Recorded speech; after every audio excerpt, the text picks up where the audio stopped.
Let's talk about the Twins. Hey, they're tougher than we thought. They're 7 games over 500. They got a 2-game lead over Cleveland right now in that AL Central. We know that Ervin Santana and Jose Berrios have been great to start off this year. Do they actually have staying power in this division?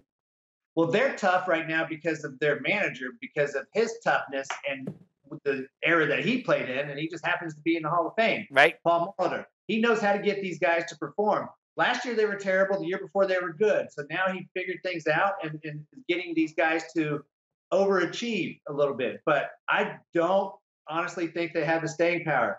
Ervin Santana, I think he's going to continue to have success this year. Maybe not at the same rate that he is now, but he's still going to continue to have a good year. I think he's going to get traded because he's having such a good year. And Jose Berrios, great phenom, upside, all the wonderful things you say about prospects, but you can't count on Santana and Berrios, those two, to carry this team. They don't have the offense that can outslug teams, so you're going to have to pitch. I can't even tell you another starter on that team right now because that's how right kind of unknown they are. You know, it's Berrios and Santana. When they're pitching, they got a pretty good chance to win, but everybody else just not sure. So it's almost like fool's gold if they keep and stay either in this lead or around the lead at the trade deadline.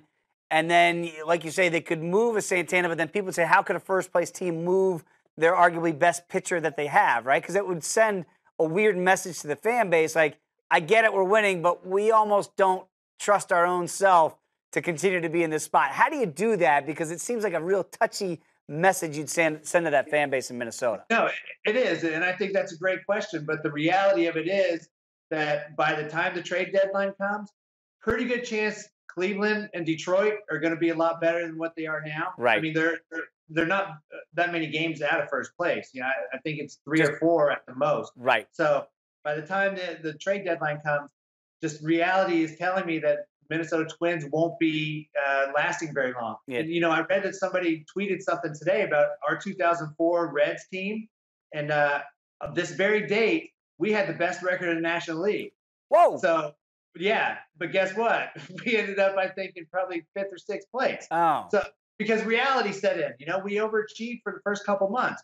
And that's kind of what Minnesota's doing right now. Well, if they gave you more save situations, maybe you guys would have stayed in first place.